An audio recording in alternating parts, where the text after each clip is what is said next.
السلام علیکم انکل. وعلیکم السلام بیٹا. انکل آج ہم یہ سوال لے کر آئے ہیں کہ ہمارے عام طور پہ یہ ایک رائج ہے یہ بات کہ اگر کسی کے فادر کی ڈیتھ ہو گئی ہو تو وہ یتیم ہیں اور ان کی ہمیں مدد کرنی چاہیے. تو میرا سوال یہ تھا کہ کیا یہ بات ایسے ہی ہے؟ اور دوسرا یہ کہ اگر کسی کے فادر کی ڈیتھ ہو گئی ہو وہ یتیم ہو تو اور لیکن وہ خود صاحب حیثیت ہو تو اس کے متعلق کیا حکم ہے؟ پہلے ہمیں یتیم سمجھا دیجیے. بہت اچھی بات آپ نے سوچی ہے مریم. اصل میں ہمارے یہاں چیزیں رائج ہو چکی ہیں اور رائج چیزوں کو جو کہ درست نہیں ہے انہیں ہٹانا ہوگا.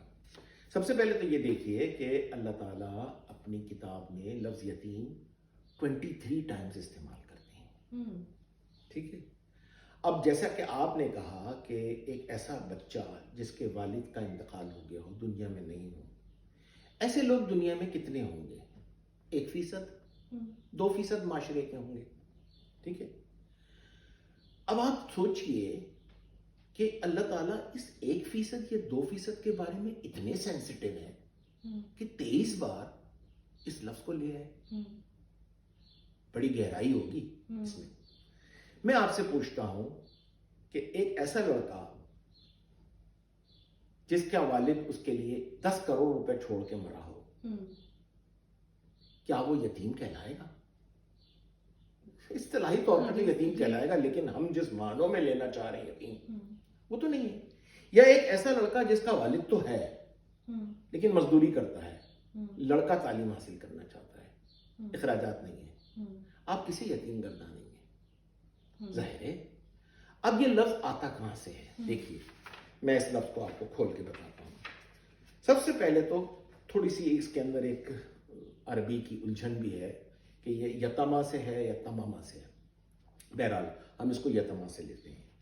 یتما وہ ہوتا ہے جس کا باپ دنیا میں نہ ہو, جسے ہم عام زبان میں آرفن کہتے ہیں. لیکن کیا یہ صرف وہی ہوتا ہے؟ نہیں. یتما جب فعل بن کر آتا ہے تو اس کو کس طرح سے لکھا جاتا ہے؟ ٹو میک پرفیکٹ اور whole by adding what is missing. یہ ہے یتما کے صحیح معنی. کسی چیز میں کوئی کمی پوری ہو کرنے کو یتما کہتے ہیں. اس میں کوئی کمی رہ گئی ہو اور آپ اسے پورا کرتے ہیں.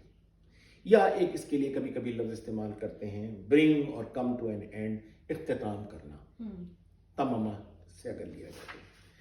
اب آپ دیکھیے کہ ایک وہ شخص جس میں کوئی کمی ہے اور اس کی کمی کو پورا کرنا ہے. وہ بچہ جس کے پاس 10 کروڑ روپے ہیں اس کے والد کے مرنے پر, کیا کمی پوری کریں گے آپ اس کی؟ کچھ بھی نہیں. ایک وہ بچہ والد تو ہے, زندہ ہے, لیکن اخراجات نہیں ہے کہ وہ اعلیٰ تعلیم حاصل کر سکے, اس میں کمی ہے. اس کمی کو پورا کرنا. ایسے شخص کو جس میں کوئی کمی رہ گئی ہو اور اس کی کمی کو آپ پورا کر سکتے ہو, یتیم گردانا جاتا ہے.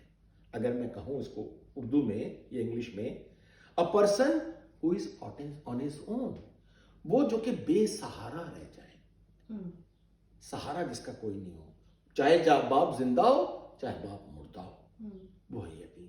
اور اللہ تعالیٰ 23 بار یتیم کا لفظ لاتے ہیں. آپ سوچئے خالق کائنات یتیم کے بارے میں کتنے سینسٹیو ہیں, کتنے سینسٹیو ہیں.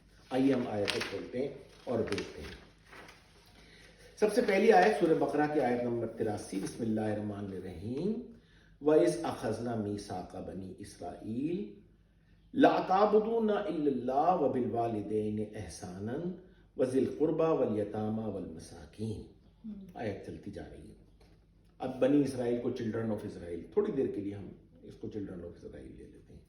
آگے میں آپ کو بتاؤں گا بنی اسرائیل بھی کوئی اور چیز ہے. اس کی ترجمانی کچھ اس طرح سے ہوگی, ہم نے بنی اسرائیل کے لیے یہ معاہدہ قرار دیا کہ وہ اللہ کو چھوڑ کر کسی کی محکومیت کو اختیار نہ کریں, والدین, اقربا اور یتامہ اور مساکین کے ساتھ حسن سلوک کریں. اب یہ کہتے ہیں والدین, ایلڈرز, میں صرف والدین نہیں لیتا ہوں بلکہ ایلڈرز تک لیتا ہوں, جو کہ قریبی ہوں. یتامہ وہ لوگ جو معاشرے میں بے سہارا ہوں. مساکین وہ لوگ جو بڑی مشکل سے اپنی ضروریات کو پورا کر رہے ہیں. دیکھنے میں لگتا ہے کہ یہ 3 کیٹیگری ہیں, لیکن یہ ایک ہی کیٹیگری ہے.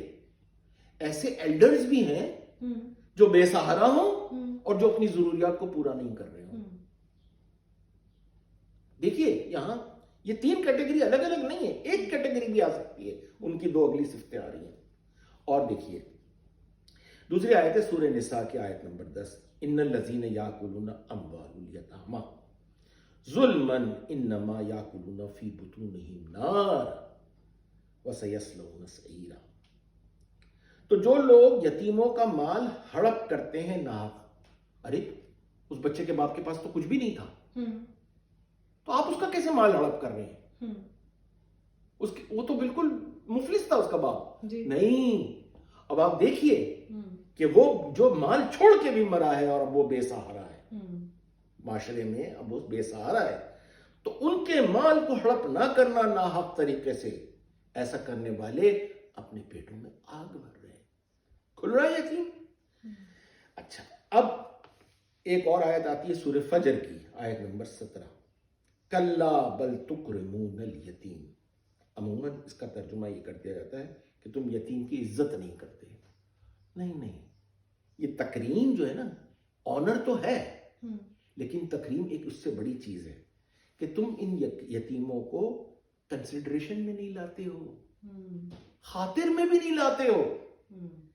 یہ کہا جا رہا ہے. عزت کرنے سے کیا ہو جائے گا, میں ان کو صوفے پہ بٹھا دوں گا, اچھا سا کھانا کھلا دوں گا, ہو جائے گا مسئلہ حل؟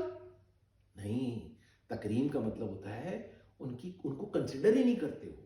اور ایک اور جگہ اللہ تعالیٰ فرماتے ہیں سورہ ماعون میں, فَذَلِكَ الَّذِي يَدْعُ الْيَتِيمَ.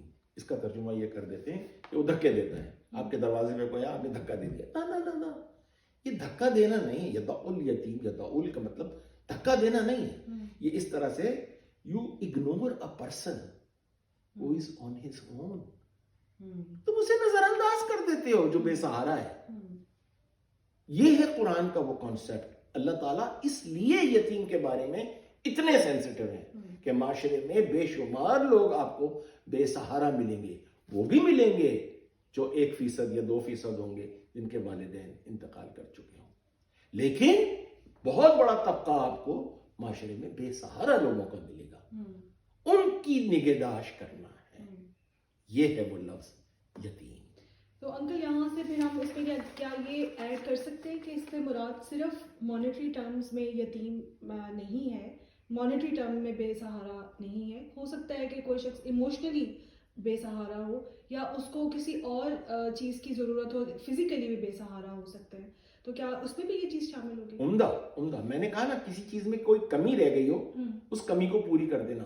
یہاں مال کا ذکر ہی نہیں ہے.